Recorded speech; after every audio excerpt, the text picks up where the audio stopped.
In the mind of an anti-Semite, Jews control the world. In reality, Jews cannot even defend themselves against radical Islamic terrorists without being charged for genocide at the UN International Court of Justice. In the mind of an anti-Semite, let's see what nonsense we can conjure up against the Jewish state. Genocidal intent, ethnic cleaning, settler colonialism, white supremacy it is. In reality, from day one of the Israel-Hamas war, which Hamas started, Israel has taken measures to protect Palestinian lives that no other country would even entertain, given the circumstances. There are very few modern militaries in the world that would do that, said White House spokesman John Kirby. I don't know that we would do that. In the mind of an anti-Semite, history will forever look kindly on South Africa's government for its noble and heroic deed of bringing a genocide case against Israel at the World Court.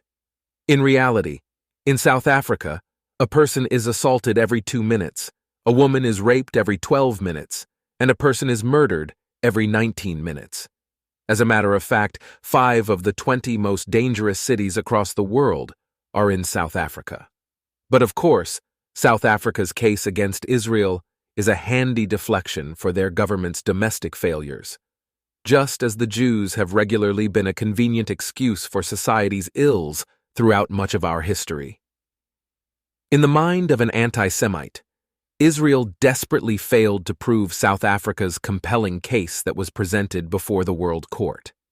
In reality, Israel just reminded the world that you shouldn't mess with Jewish lawyers. In the mind of an anti-Semite, Israel is killing Palestinian women and children indiscriminately. In reality, Israeli soldiers are confronted with unprecedented military gymnastics because they are fighting within an environment incredibly unique to combat, both urban and underground, since Hamas has turned virtually all of Gaza into a quasi-military fortress. War is horrendous and innocents will inevitably be hurt and killed, but Israel is doing the best it can to avoid needless carnage while at the same time ridding its borders of bestial terror, as any country would. The ratio of combatant to non-combatant casualties, if we believe the Hamas-run Gaza Health Ministry, is believed to be 1 to 2, meaning that for every terrorist, there are 2 civilians killed. Yet pro-Palestinian activists, true to their cause, claim that Israel is lying, and in the same breath cite Hamas, the world's 5th most active terrorist organization, as a reliable source of information.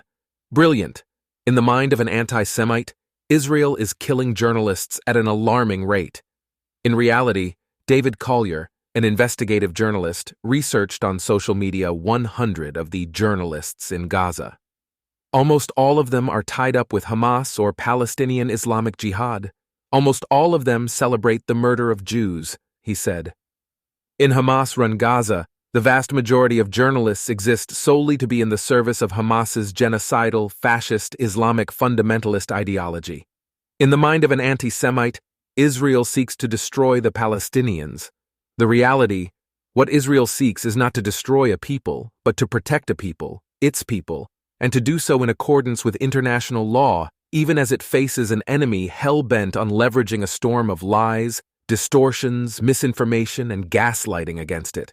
As if this storm wasn't enough, Israel's enemy is now using the people of Gaza as legal human shields to cover up Hamas's war crimes and keep the terror group in kleptocratic power. In the mind of an anti-Semite, end Israel's blockade of Gaza. In reality, Israel keeps Gaza, and the Palestinian West Bank, afloat by allowing it to use the Israeli shekel. There is no other country that would supply the Palestinian economy with its currency, because doing so automatically devalues said currency. On October 6, 2023, amidst the ceasefire in place, some 18,000 individuals from Gaza were employed in and supported by Israel, channeling $25 million each month into the Gaza Strip. Shockingly, some of these very employees aided Hamas in targeting the very places where they worked. With Israel's backing, the Gaza economy experienced a remarkable 20% growth, and per capita gross domestic product soared by 19%. Meanwhile, Hamas and Palestinian Islamic Jihad opted for war on October 7th, and these 18,000 individuals immediately became unemployed. In the mind of an anti-Semite, Israeli Jews should just go back to Europe. The reality, more than half of Israeli Jews are of Middle Eastern and North African descent, because nearly 1 million Jews were implicitly or explicitly expelled from their homes across the Middle East and North Africa, leading up to and after Israel declared its independence in 1948. But we know the drill. In pre-Holocaust Europe, Jews were told to go back to Palestine. Now they're being told to get out of Palestine. In the mind of an anti-Semite, Israel should care more about the Palestinians. The reality? It might just be that Israel cares more about the Palestinians than the Palestinians care about themselves. Throughout this war, Israel has warned Palestinians when and where it is going to attack, facilitates aid to the Palestinians, helps with evacuations, and established humanitarian corridors so civilians can avoid the battle zones. Israel has also invented military techniques specifically designed to save Palestinian lives, such as roof knocking, a practice of dropping non-explosive or low-yield devices on the roofs of targeted civilian infrastructure that is used by Palestinian combatants to warn non-combatants of imminent bombing and give them time to leave the buildings. And while the Arabs didn't welcome the modest immigration of Jews during Ottoman-era and British-era Palestine from the mid-1800s through the 1930s, Arabs indeed benefited from Jewish arrival. Ardent Zionist Dr. Israel Kligler, a microbiologist, is credited with malaria eradication in the region, which ironically resulted in a major share of the Arabs' massive population increase. In the mind of an anti-Semite, Israel should terminate its occupation of the Palestinians. In reality, Palestine is the only country in the world that never existed before its so-called occupation. Therefore, the Palestinians have the weakest case among all the world's conflicts. Yet because their opponents are the world's villains, the Jews, the Palestinians have a distinct advantage over every other conflict in the world. In the mind of an anti-Semite, there would be no anti-Semitism in the Middle East if the Jews didn't declare statehood in 1948. In reality, in 1834, the Palestinian Peasants' Revolt, which was precipitated by heavy Egyptian demands for conscripts, took place well before any real semblance of modern-day Zionism. In head-scratching yet highly anti-Semitic fashion, Palestinians deployed their frustrations against the region's Jews. In Safed, they took advantage of a defenseless Jewish population, looting and destroying their homes, as well as raping and killing. In Jerusalem, hundreds of Jewish-owned shops were raided and damaged. Jews were also murdered in Nablus and Hebron. Episodes of Palestinian violence, both individual and in groups, routinely continued throughout the 1800s and into the 1900s. But sure, keep on spreading the myth that anti-Semitism in the Middle East only exists because of the Jewish state's Declaration of Independence in 1948. In the mind of an anti-Semite, what about the Nakba when 700,000 Palestinians had to flee their homes in 1948 because of Israel? In reality, on May 14, 1948, the armies of Egypt, Syria, Lebanon, Iraq, and Jordan, known as the Arab League, waged war against the hours-old Jewish state and tried to commit genocide against the Jews in their indigenous homeland. They promised a victory to the Palestinians and told them to leave their homes, a fact corroborated by many Arab leaders, past and present, so the Arab armies could invade and rid of the region of Jews. But that victory never came, so they called it the Nakba, catastrophe in Arabic. As one Instagram user aptly wrote, "You don't fight a genocidal war against a population that just survived another genocide, lose that war, and then cry about it for 75 years. That isn't how this works." In the mind of an anti-Semite, Israel cannot be the Jews' indigenous homeland if the country is just 75 years old. In reality, ironically, the Arabic word for Jew is Yahud because Jews are the people of Yahuda, Judea, presently called Israel. But acknowledging this fact means acknowledging Jews lived in Judea thousands of years ago, which means acknowledging Jewish indigenousness way before Arabs from Arabia migrated to and Arabicized the Levant, which means acknowledging Jewish rights in this land, a big turnoff for Jew haters, anti-Zionists, and terrorist sympathizers. What's next? Claiming that the Palestinians created the TV show Seinfeld, which didn't truly take place in New York City, but in Gaza City. and that Jerry, George, Elaine, and Kramer were actually Palestinians, or that Palestine was once a peaceful supercontinent known as Palestingia, until Zionists divided it up into smaller continents. In the mind of an anti-Semite, can't you see that Israel creates more anti-Semitism? In reality, to borrow a line from Israeli politician Yair Lapid, the State of Israel wasn't founded because we thought anti-Semitism would disappear. The State of Israel was founded so we can tell anti-Semites to go screw themselves. In the mind of an anti-Semite, why can't we just go back to the 1967 borders? In reality, people often talk about the 1967 borders as a plausible solution to the decades-long Israeli-Palestinian saga. But what they don't always mention is that Gaza was under Egyptian control, and the West Bank was part of Jordan prior and leading up to the 1967 Six-Day War. Egypt wanted to create a pan-Arab state, the United Arab Republic, and unite the Arab populations under this state, whereas Jordan annexed the West Bank. The two countries were at odds. Had Israel disappeared in 1967, there wouldn't be peace. There would be a conflict between Egypt and Jordan, at least, over what to do with this land in which an Arab state named Palestine never existed. Thus, establishing a Palestinian state along the 1967 borders wouldn't be a return to the way things were.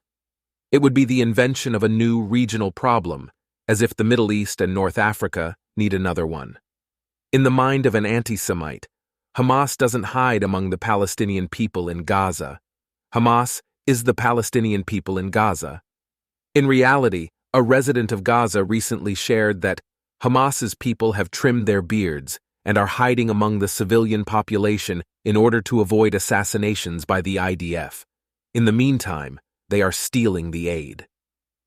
In the mind of an anti-Semite, the Houthis aren't a terrorist organization. They're just coming to the defense of their Palestinian brothers and sisters. The reality, the Houthis' official slogan literally says, "Allah is the greatest, death to America, death to Israel, a curse upon the Jews, victory to Islam." In the mind of an anti-Semite, ceasefire now. In reality, another Palestinian from Gaza City recently wrote, "It's not possible to simply put all the focus on Israel and keep calling for a ceasefire without fundamentally understanding what's at play here. Hamas's role, actions, decisions, and priorities are inexorably linked to the current war and misery of Palestinians. The eventual cessation of the war will require pressure applied on Hamas to compromise, accept its responsibilities, and pay the necessary price."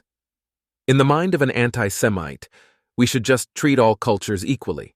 In reality, it is easy to live somewhere far, far away from the Middle East and preach cultural relativism. If you haven't been murdered or kidnapped after undergoing anal gang rape during a music festival, at the hands of Muslim men shouting in Arabic, "Allah is the greatest."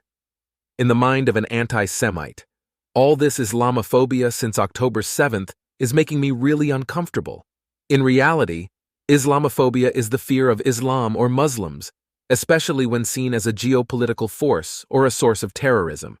But there's something really awkward about this definition. Many of us have totally rational reasons to be frightened by Islam and Muslims, because millions of Muslims are, as a matter of fact, a geopolitical force and a source of terrorism. The Middle East and North Africa used to be predominantly Christian. Now they are predominantly Muslim, and growing in the latter direction. In most Middle Eastern countries, Christian populations are declining and there is horrifying growth of Christian persecution, according to the organization Open Doors. As far as Islam and Muslims being a source of terrorism, it would be foolish to say that all terrorists are Muslim, but a healthy percentage of terror attacks are carried out by Muslims in the name of Islam. In the UK, for example, nearly 70% of terror attacks are Islamist. In the mind of an anti-Semite, I have Jewish friends. I can't be anti-Semitic. The reality, it may seem contradictory for someone to have Jewish friends while holding anti-Semitic views, but human behavior can indeed be complex and inconsistent. People might compartmentalize their beliefs or exhibit cognitive dissonance, where they hold contradictory thoughts or attitudes. Tokenizing, stereotyping, stigmatizing, unconscious bias, and selective empathy are a few ways this contradiction can occur. In the mind of an anti-Semite, Jews own Hollywood.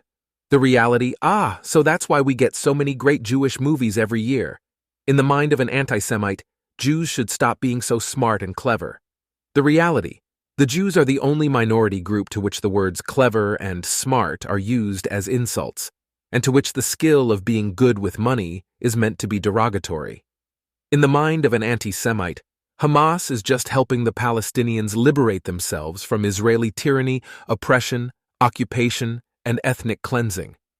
The reality, Hamas's 1988 charter includes a hadith, an Islamic commandment, that suggests the day of judgment will not come until the Muslims fight and kill the Jews.